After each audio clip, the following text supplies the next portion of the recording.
تم یہاں پر کیا کر رہی ہو؟ صارم شاہ کی آواز سن کر سارا اپنی جگہ پر اچھل پڑی۔ اسے بالکل بھی اندازہ نہیں تھا کہ اس وقت اس کا یہ کھڑوس کزن یہاں پر آ جائے گا۔ اس نے ڈرتے ڈرتے ایک نظر آم کے پیڑ پر چڑھی سونیا پر ڈالی، جو اب خود کو چھپانے کی ناممکن کوشش کر رہی تھی۔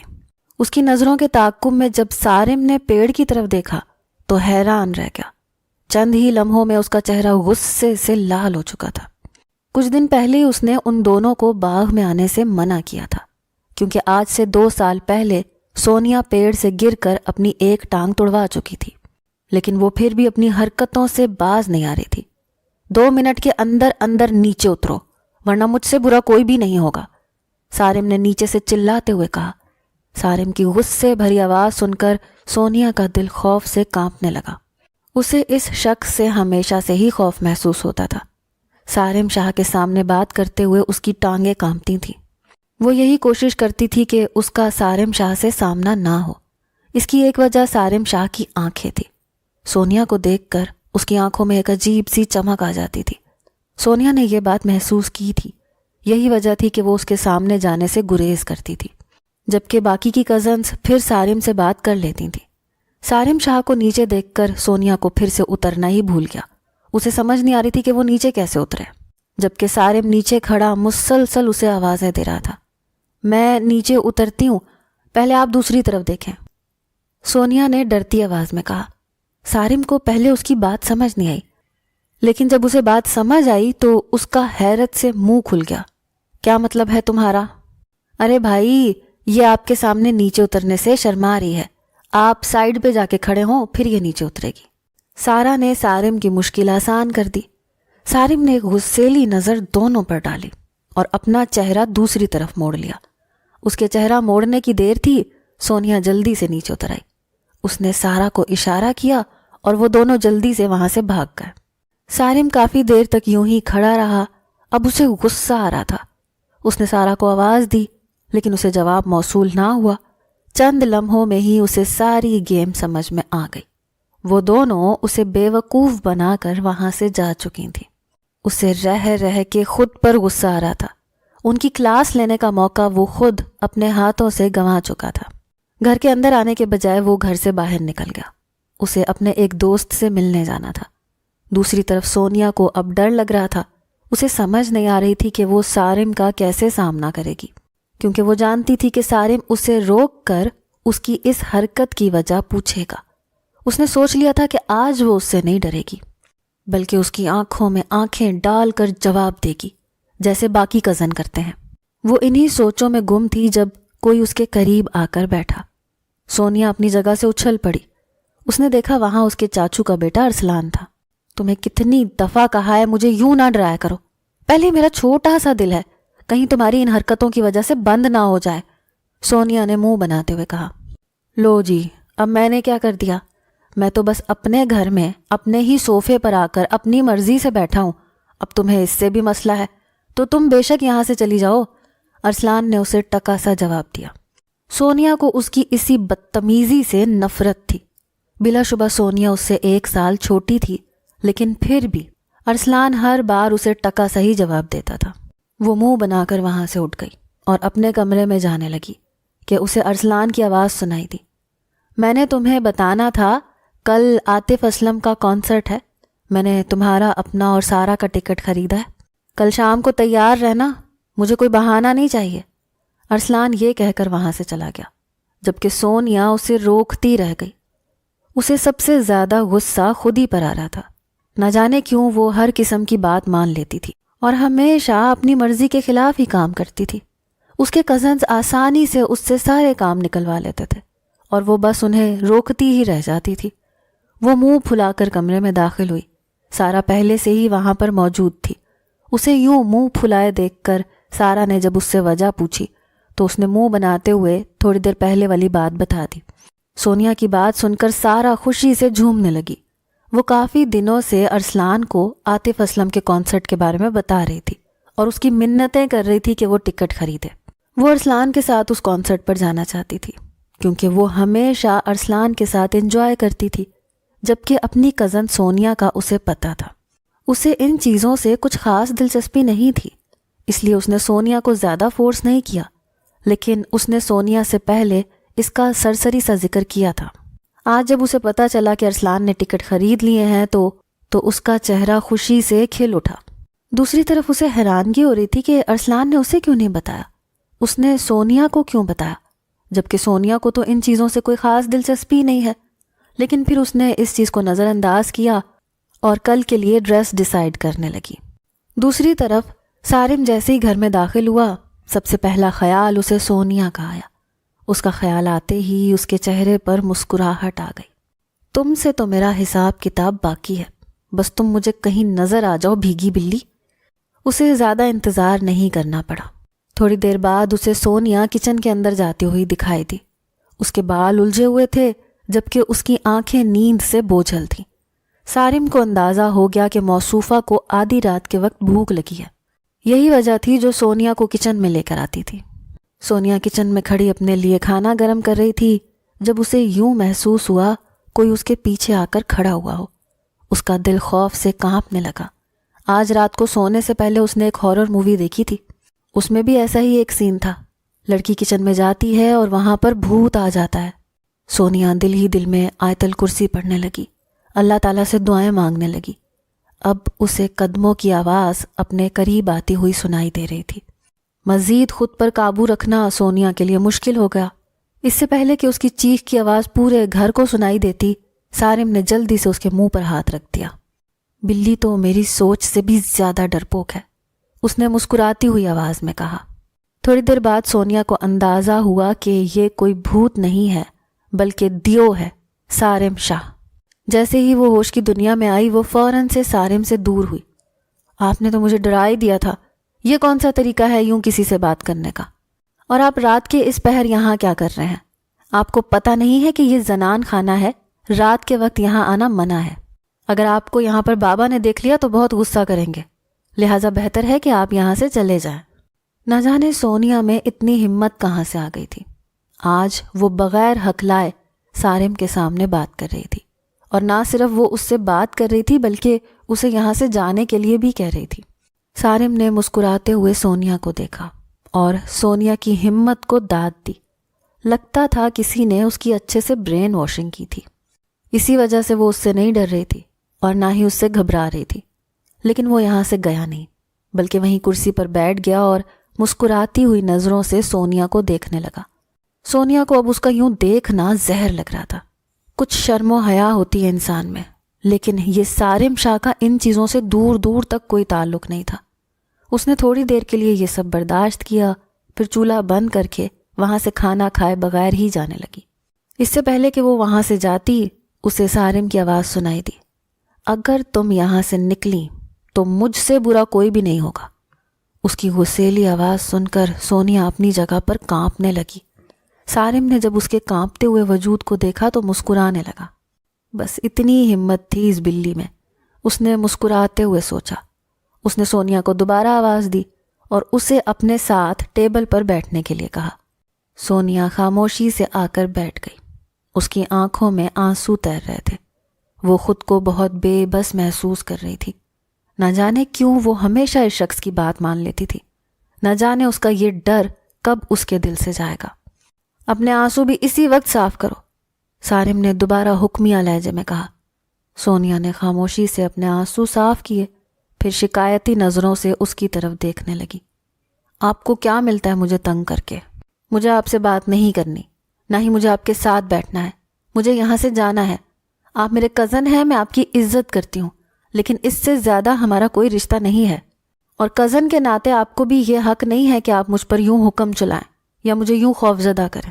اس کی باتیں سن کر سارم مسکرانے لگا۔ بھیگی بلی، بہت جلد تمہیں پتہ چل جائے گا کہ ہمارا کیا رشتہ ہے، اور جس دن تمہیں یہ پتہ چلے گا اس دن پھر میں تمہیں بتاؤں گا کہ میں تم پر کتنا حق رکھتا ہوں۔ سونیا ابھی تک نہ سمجھی سے اسے دیکھ رہی تھی۔ سارم کی ساری باتیں اس کے سر کے اوپر سے گزر رہی تھیں۔ وہ بس کسی طرح یہاں سے جانا چاہتی تھی۔ اٹھو اور کھانا گرم کرو، خود بھی کھاؤ اور مجھے بھی دو۔ اس سے پہلے کہ وہ وہاں سے جاتی اسے سارم کا نیا حکم سننے کو ملا۔ نہ چاہتے ہوئے بھی اس نے کھانا گرم کیا اور پھر سارم کے ساتھ بیٹھ کر کھانا بھی کھایا۔ اس نے شکر ادا کیا کہ اب وہ اپنے کمرے میں جا سکتی ہے۔ وہ دل ہی دل میں سوچ رہی تھی کہ آئندہ کچھ بھی ہو جائے کبھی بھی کمرے سے باہر نہیں نکلوں گی۔ اس سے پہلے کہ وہ کچن سے باہر نکلتی، صارم نے اسے دوبارہ روک لیا۔ تمہیں میں نے کتنی بار کہا ہے کہ پچھلے باغ میں نہ جایا کرو، وہ جگہ سنسان پڑی رہتی ہے، حویلی کے لوگ بہت کم وہاں پر جاتے ہیں۔ لیکن تمہیں میری ایک بار کہی ہوئی بات سمجھ میں نہیں آتی؟ آج میں تمہیں آخری بار سمجھا رہا ہوں، اگر اب میں نے تمہیں وہاں پر دیکھا تو اپنے انجام کی ذمہ دار تم خود ہوگی۔ سونیا نے بڑی مشکل سے خود پر قابو پایا اور بھاگتی ہوئی اپنے کمرے میں چلی گئی۔ اپنے کمرے میں آ کر وہ پھوٹ پھوٹ کر رونے لگی۔ آج اسے شدت سے اپنے والدین کی یاد آ رہی تھی۔ اگر اس کے والدین زندہ ہوتے تو کبھی بھی یہ لوگ اس کے ساتھ ایسا سلوک نہیں کرتے۔ یہ سب کچھ اس کے والدین کے جانے کے بعد شروع ہوا تھا۔ 2 سال پہلے اس کے والدین کا ایک کار ایکسیڈنٹ میں انتقال ہو گیا تھا۔ اس کے بعد وہ اپنے دادا کی حویلی میں آ گئی اور اپنے چچا اور تایا کے ساتھ رہنے لگی۔ اس کے چچا اور تایا اس سے بہت محبت کرتے تھے۔ چچی اور تائی کا سلوک بھی اس کے ساتھ بہت اچھا تھا، لیکن ان کے بچے اسے بہت تنگ کرتے تھے۔ اگر وہ ارسلان سے جان چھڑواتی تو صارم اس کے گلے پڑ جاتا، اور اگر صارم سے جان بچا کر بھاگتی تو ارسلان اسے تنگ کرنے کے لیے آ جاتا، اور اگر ان دونوں سے اس کا سامنا نہ ہوتا تو سارا سے اس کی لڑائی ہو جاتی۔ اس کا بس نہیں چلتا تھا وہ یہاں سے کہیں دور بھاگ جائے، لیکن وہ بے بس تھی۔ ان لوگوں کے علاوہ اس کا کوئی بھی نہیں تھا۔ وہ پھر دادی کے پاس جا کر شکایتیں لگاتی، لیکن دادی الٹا اسے ہی سمجھاتی اور کہتی کہ یہ سب بچے بس تھوڑے سے شرارتی ہیں، تم بھی انہی کی طرح بن جاؤ، پھر تمہیں محسوس نہیں ہوگا۔ لیکن سونیا جانتی تھی کہ چاہے کچھ بھی ہو جائے وہ ان لوگوں کی طرح نہیں بن سکتی۔ وہ بہت ہی نرم دل کی مالک تھی اور اس سے کہیں زیادہ وہ ڈرپوک تھی۔ اگلی شام وہ اپنے کمرے میں بیٹھی مسلسل ایک ہی بات کہہ رہی تھی کہ میں کانسرٹ پر نہیں جاؤں گی، چاہے کچھ بھی ہو جائے۔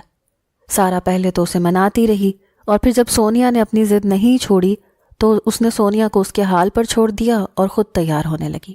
پورے 5 بجے ارسلان انہیں لینے کے لیے آیا۔ اس نے دیکھا کہ سارا تیار کھڑی تھی، جبکہ سونیا چادر لپیٹے اپنے بستر پر لیٹی ہوئی تھی۔ اسے اٹھاؤ، ارسلان نے سرد لہجے میں کہا۔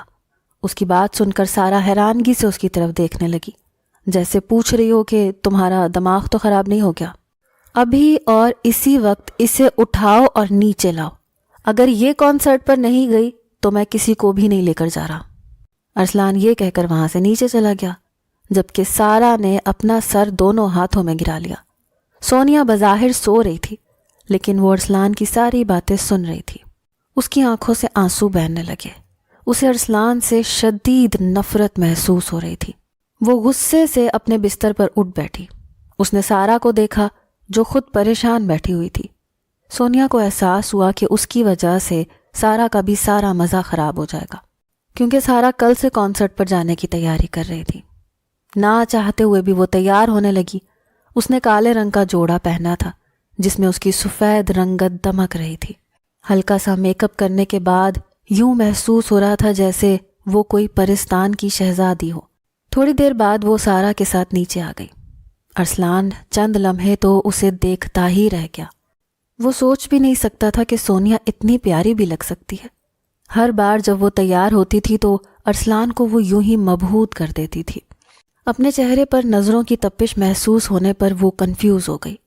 ارسلان نے جلدی سے اپنی نظروں کا زاویہ تبدیل کیا، جبکہ سارا ارسلان کی طرف ہی دیکھ رہی تھی۔ ارسلان کے اس انداز نے سارا کو بہت کچھ سوچنے پر مجبور کر دیا۔ ارسلان واپس سے اپنی ٹون میں آ گیا تھا اور حکمیہ لہجے میں سونیا سے پوچھنے لگا، تم پہلے کیوں نہیں تیار ہوئی تھی؟ میری طبیعت خراب تھی، سونیا نے اسے دھیمے لہجے میں جواب دیا۔ کیا اب ٹھیک ہو گئی ہے؟ ارسلان کے طنزیہ انداز میں کہنے پر سونیا نے اسے شکایتی نظروں سے دیکھا، لیکن کہا کچھ نہیں۔ اس سے پہلے کہ وہ لوگ باہر نکلتے انہیں صارم آتا ہوا دکھائی دیا۔ دوسری طرف صارم نے سونیا کو جب ارسلان کے ساتھ دیکھا تو اسے غصہ آ گیا۔ وہ ارسلان کی نظروں میں سونیا کے لیے پسندیدگی دیکھ چکا تھا، اور ابھی وہ دونوں ایک ساتھ کھڑے اسے بہت زیادہ برے لگ رہے تھے۔ سونیا کے ساتھ کسی اور شخص کا وہ تصور بھی نہیں کر سکتا تھا، چاہے اس کا اپنا کزن ہی کیوں نہ ہو۔ اس لیے وہ سخت آواز میں سونیا سے پوچھنے لگا، تم کس کی اجازت سے یہاں سے جا رہی ہو؟ سونیا اس نئی مصیبت کے لیے تیار نہیں تھی۔ اب اس کا چہرہ رونے والا ہو چکا تھا۔ اس سے پہلے کہ وہ کوئی جواب دیتی، سارم اس پر چلانے لگا اور اسے کمرے میں جانے کے لیے کہنے لگا، اور یہیں پر سونیا کی بس ہو گئی۔ وہ وہیں زمین پر بیٹھ کر پھوٹ پھوٹ کر رونے لگی۔ اسے یوں روتا دیکھ کر دونوں پریشان ہو گئے۔ ان دونوں میں سے کوئی بھی نہیں چاہتا تھا کہ سونیا کو تکلیف پہنچے، لیکن وہ دونوں ہی اپنے دل کے ہاتھوں مجبور تھے۔ سارم کو سمجھ نہیں آ رہی تھی کہ وہ سونیا کو کیسے چپ کروائے۔ دوسری طرف ارسلان کا بھی یہی حال تھا، جبکہ سارا کھڑی تماشا دیکھ رہی تھی۔ تھوڑی دیر پہلے تک اسے یہ لگ رہا تھا کہ وہ ارسلان کو کھو دے گی، لیکن سارم کا یہ روپ دیکھ کر اس کے چہرے پر مسکراہٹ آ گئی۔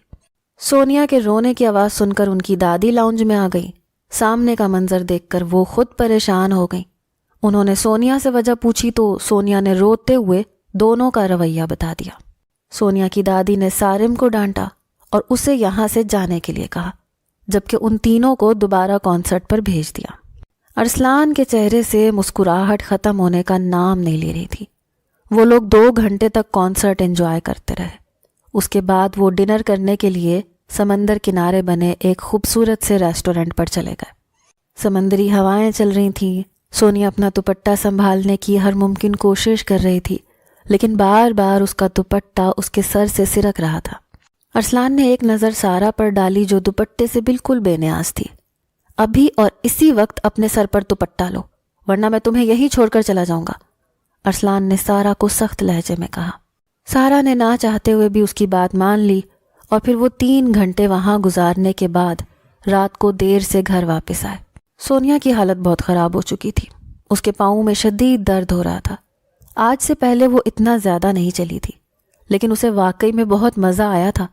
زندگی میں پہلی بار اس نے اتنا زیادہ انجوائے کیا تھا۔ سارا جلدی سے اپنے کمرے میں چلی گئی، جبکہ سونیا نے اپنا رخ کچن کی طرف کیا۔ دن کے وقت اس نے کچھ سنیکس منگوائے تھے، ابھی اس کا وہی کھانے کا دل کر رہا تھا۔ تم اتنا زیادہ کھاتی ہو لیکن تمہیں لگتا نہیں ہے، ویسے مزے ہیں تمہارے تو، اسے اپنے پیچھے ارسلان کی آواز سنائی دی۔ اس نے اسے کوئی جواب نہیں دیا اور اسے کمرے میں جانے کا کہا۔ ارسلان بھی کافی تھک چکا تھا، اسے شدید نیند آ رہی تھی۔ نیند پر وہ ویسے بھی کوئی کمپرومائز نہیں کرتا تھا، اس لیے سونیا سے بحث کیے بغیر وہ اپنے کمرے میں چلا گیا، جبکہ سونیا وہیں کچن میں بیٹھ گئی۔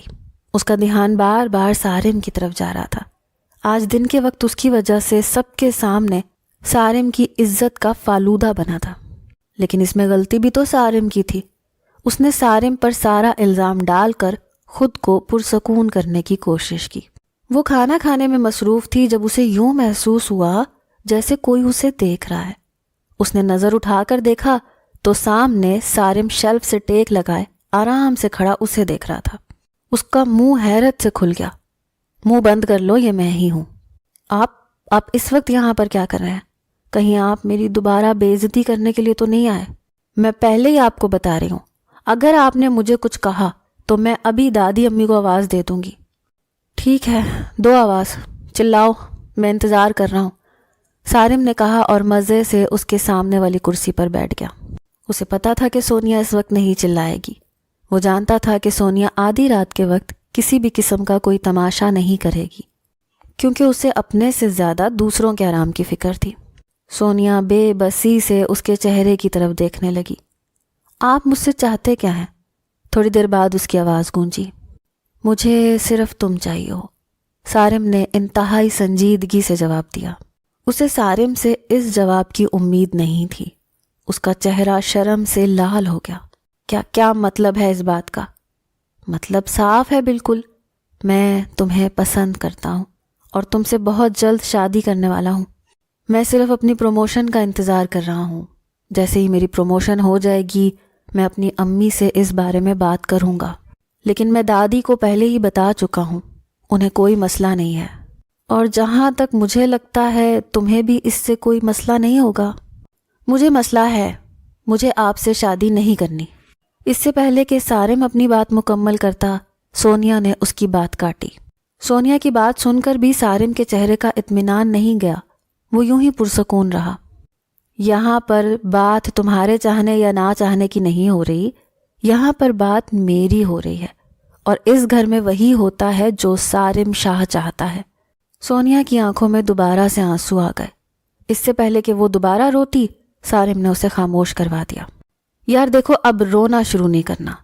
دیکھو، میں اپنا تو تم پر کوئی روب جما رہا ہوں، نہ میں تمہیں اپنا کوئی فیصلہ سنا رہا ہوں۔ میں بس تمہیں یہ بتا رہا ہوں کہ میں تمہیں بہت پسند کرتا ہوں، آج سے نہیں بلکہ بچپن سے، بلکہ اس دن سے ہی جس دن تم میرے گھر پر آئی تھی۔ اور جہاں تک تمہیں تنگ کرنے کی بات ہے تو یہ سب میں تم سے بات کرنے کے لیے کرتا تھا، کیونکہ مجھے تم سے بات کرنا اچھا لگتا تھا۔ مجھے نہیں پتا کہ کسی کو اپنی فیلنگز کیسے بتاتے ہیں، اور نہ ہی مجھے پروپوز کرنا آتا ہے۔ مجھے صرف یہ پتا ہے کہ میں تمہیں اپنانا چاہتا ہوں، میں تمہیں اپنی زندگی کا حصہ بنانا چاہتا ہوں، تمہیں اپنے دکھ سکھ کا ساتھی بنانا چاہتا ہوں۔ امید ہے کہ تم میری بات سمجھ گئی ہوگی اور اس چیز کے لیے راضی بھی ہوگی۔ اور اگر تم اس چیز کے لیے راضی نہیں ہو تو تمہارے پاس 3 دن کا وقت ہے، اپنے دماغ کو راضی کر لو، کیونکہ سارم شاہ تمہیں یہاں سے کہیں بھی جانے نہیں دے گا۔ تمہاری زندگی میں صرف اور صرف ایک ہی شخص آئے گا، اور وہ ہے سارم شاہ۔ سارم یہ کہہ کر وہاں سے چلا گیا، جبکہ سونیا کافی دیر تک وہیں بیٹھی رہی۔ اس کا دل تیزی سے دھڑک رہا تھا، جبکہ اس کا چہرہ لال ہو چکا تھا۔ اس نے ایسا کبھی بھی نہیں سوچا تھا۔ وہ تو یہی سمجھتی تھی کہ سارم اسے ناپسند کرتا ہے، اسی وجہ سے اسے تنگ کرتا ہے۔ اسے کیا پتا تھا کہ وہ اس سے محبت کرتا ہے۔ دوسروں کے بارے میں اندازہ لگانے میں وہ ایک بار پھر ناکام نکلی تھی۔ اس نے اپنے دل کو ٹٹولا جہاں پر ہلکی ہلکی پھوار پڑ رہی تھی۔ زندگی میں پہلی بار اس کا دل کسی مرد کے نام پر دھڑکا تھا، اور وہ پہلا مرد سارم شاہ ہی تھا۔ ایک خوبصورت سی مسکراہٹ اس کے چہرے پر پھیل گئی۔ تھوڑی دیر بعد وہ اپنے کمرے میں چلی گئی۔ ساری رات وہ سونے کی کوشش کرتی رہی، لیکن نیند اس کی آنکھوں سے کوسوں دور تھی۔ فجر کے قریب جا کر اس کی آنکھ لگی۔ اگلے دن وہ کافی لیٹ اٹھی تھی۔ تمام گھر والے بھی حیران تھے، کیونکہ آج سے پہلے وہ صبح 6 بجے ہی اٹھ جایا کرتی تھی۔ سب نے باری باری اس سے طبیعت کے بارے میں پوچھا۔ سونیا نے سب کو تسلی دی اور کہا کہ بس رات کو لیٹ سوئی تھی۔ پھر اس نے چور نظروں سے سارم کی طرف دیکھا، جو اسی کی طرف ہی دیکھ رہا تھا۔ دونوں کی نظریں ملی۔ سونیا نے جلدی سے اپنا چہرہ جھکا لیا اور کھانے کی طرف متوجہ ہو گئی۔ سارم کے چہرے پر بھی ایک ہلکی سی مسکراہٹ پھیلی ہوئی تھی۔ تھوڑی دیر بعد سارم وہاں سے اٹھ کر چلا گیا۔ سارم کے جانے کے بعد سونیا کو لگا جیسے ہر طرف ویرانی پھیل گئی ہو۔ یہ اس کا محبت کی طرف اٹھنے والا پہلا قدم تھا۔ اگلے دن وہ باغ میں جھولے پر بیٹھی ہوئی تھی اور ہلکا ہلکا جھولا جھول رہی تھی، جب اچانک جھولا رک گیا۔ اس سے پہلے کہ وہ دوبارہ خوف سے چلاتی، اسے سارم کی آواز سنائی دی۔ مہربانی کر کے میڈم، آج چلانے کی ضرورت نہیں ہے۔ سارم کی آواز سن کر وہ فوراً جھولے سے اتری۔ وہ اس کے پیچھے ہی کھڑا تھا۔ اچانک اسے یاد آیا کہ سارم نے اسے یہاں پر آنے سے منع کیا تھا۔ اسے شدت سے اپنی غلطی کا احساس ہوا۔ سارم کے کچھ کہنے سے پہلے ہی اس نے اپنی گردن جھکا لی، جیسے بتا رہی ہو کہ میں تیار ہوں، جو کہنا ہے کہہ لو، میں سن لوں گی۔ اس کی یہ حرکت دیکھ کر سارم مسکرانے لگا۔ گردن اٹھا لو بھیگی بلی، آج میں تمہیں ڈانٹوں گا نہیں، کیونکہ آج میں بہت خوش ہوں۔ یہ کہہ کر سارم جھولے پر بیٹھ گیا۔ سونیا کو سمجھ نہیں آ رہی تھی کہ وہ کیا کرے۔ وہ وہاں سے جانے لگی جب اسے سارم کی دوبارہ آواز سنائی دی۔ جہاں تک مجھے پتا ہے، اگر آپ کو کوئی بتائے کہ میں خوش ہوں تو اس سے خوشی کی وجہ پوچھتے ہیں، یوں محفل سے اٹھ کر نہیں چلے جاتے۔